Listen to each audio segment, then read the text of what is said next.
Malam Kliwon.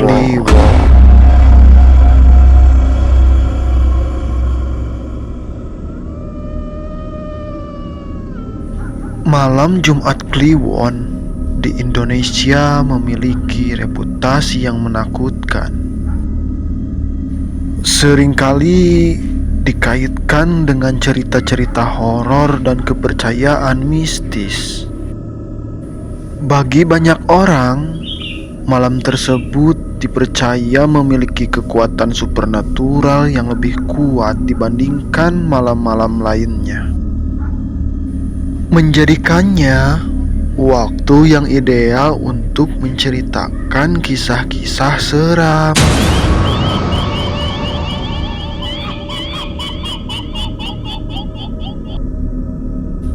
Berikut adalah sebuah cerita horor yang terjadi pada malam Jumat Kliwon. Di sebuah desa kecil di Jawa Tengah, terdapat sebuah rumah tua yang sudah lama ditinggalkan. Oleh penduduk setempat, rumah itu dikenal sebagai rumah tua Mbah Sukro. Banyak yang mengatakan bahwa rumah tersebut dihuni oleh makhluk halus dan arwah penasaran. Tidak ada yang berani mendekati rumah itu, apalagi pada malam Jumat Kliwon. Namun suatu hari, sekelompok remaja memutuskan untuk menguji nyali dan menghabiskan malam di rumah tua tersebut. Malam itu begitu gelap. Bulan hanya terlihat samar-samar di langit berawan. Angin berhembus kencang, membawa aroma mistis yang tidak biasa. Angga, Rani, Budi, dan Sinta, 4 remaja pemberani dari desa tersebut, berkumpul di depan rumah tua itu. Mereka membawa senter, lilin, dan beberapa perlengkapan untuk berjaga-jaga. "Benarkah kita akan melakukan ini?" tanya Rani dengan suara bergetar. "Tentu saja, kita tidak boleh mundur sekarang," jawab Angga tegas, mencoba menyembunyikan rasa takutnya. Pintu kayu rumah itu berderit saat mereka membukanya. Di dalam rumah itu tampak lebih menyeramkan daripada yang mereka bayangkan. Debu tebal menyelimuti perabotan tua, dan sarang laba-laba menggantung di sudut-sudut ruangan. Suasana di dalam rumah sangat dingin, seolah-olah ada kehadiran yang tidak terlihat yang mengawasi mereka. Mereka memutuskan untuk duduk di ruang tamu yang luas dan menyalakan beberapa lilin untuk menerangi ruangan.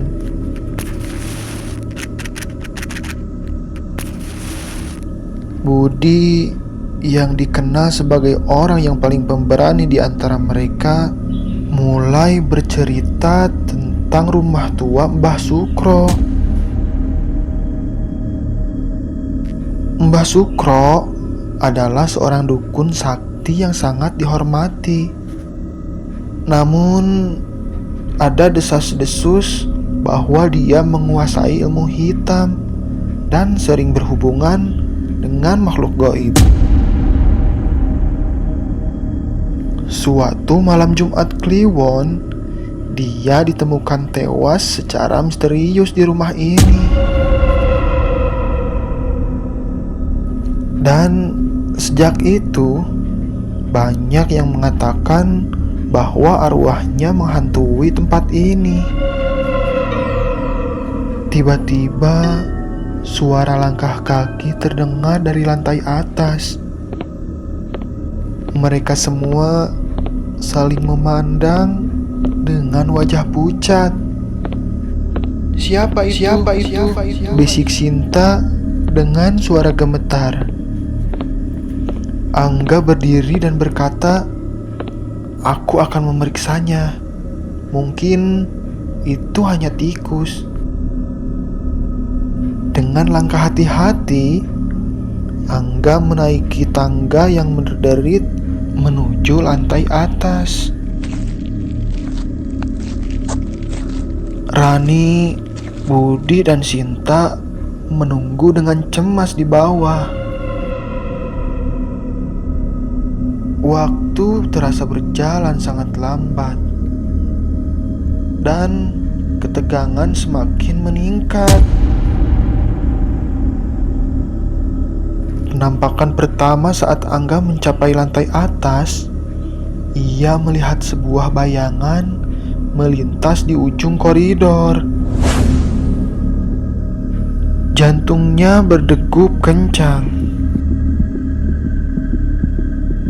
tapi ia mencoba tetap tenang. Dengan senter di tangannya, ia berjalan menyusuri koridor yang gelap dan pengap. Tiba-tiba, bayangan itu berhenti dan berbalik menghadapnya.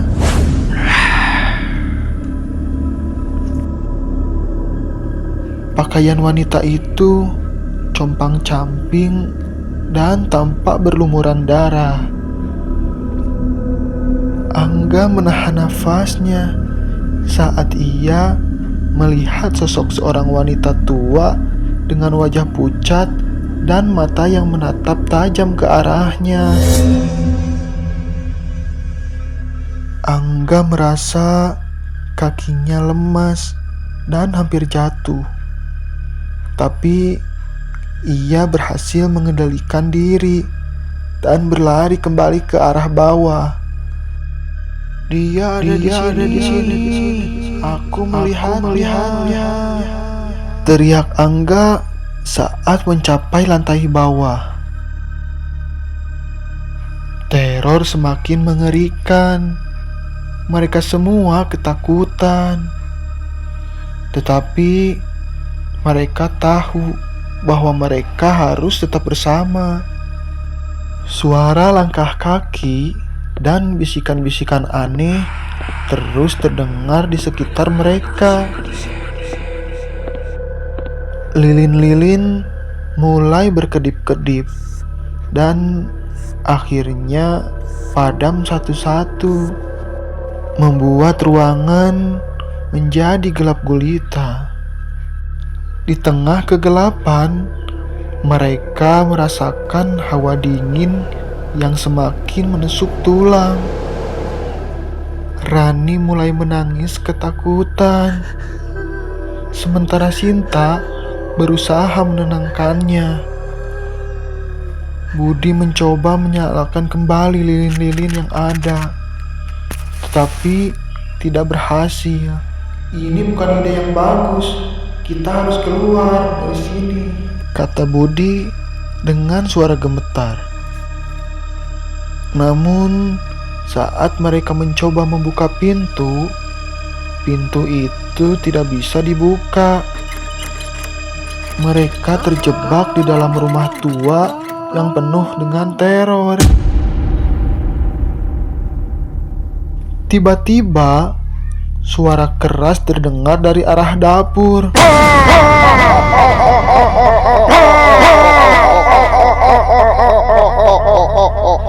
Mereka semua tersentak dan menoleh ke arah suara tersebut.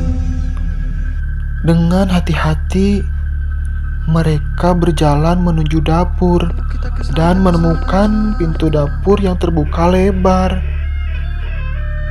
Di dalam, mereka melihat sosok Mbah Sukro sedang berdiri di tengah ruangan dengan wajah penuh amarah. Kalian tidak seharusnya berada di sini. Teriak Mbah Sukro dengan suara yang menggelegar. Mereka semua berteriak dan mencoba melarikan diri. Tetapi kaki mereka terasa berat, seolah-olah ada yang menahan mereka. Mbah Sukro mulai mendekati mereka dengan gerakan lambat tapi pasti. Wajahnya yang menakutkan semakin jelas dalam kegelapan.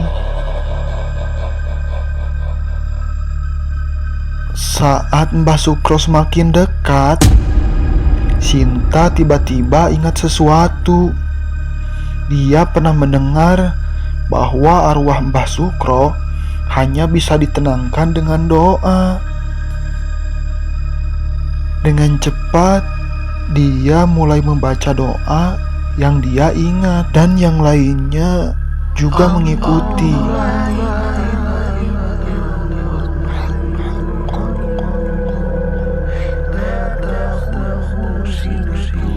Perlahan, suasana di sekitar mereka mulai berubah.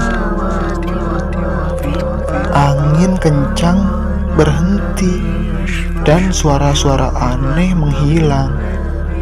Mbah Sukro yang semula tampak marah, kini terlihat lebih tenang.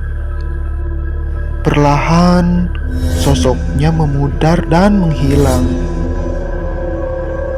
Pintu depan yang tadinya terkunci, kini bisa dibuka. Mereka semua berlari keluar dengan napas terengah-engah dan hati yang masih berdebar kencang.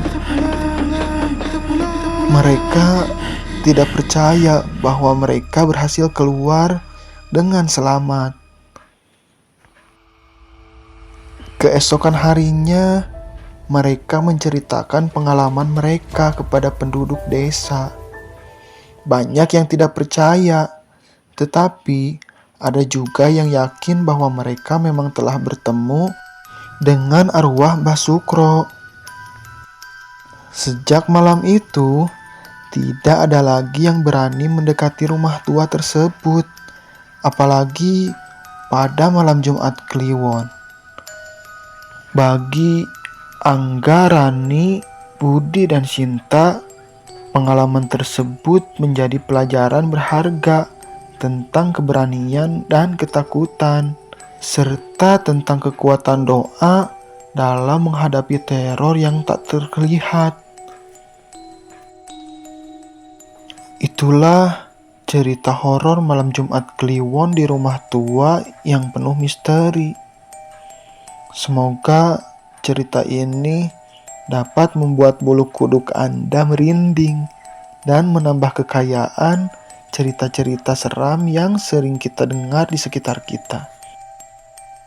Sekian dan terima kasih. Jangan lupa like, komen, dan subscribe.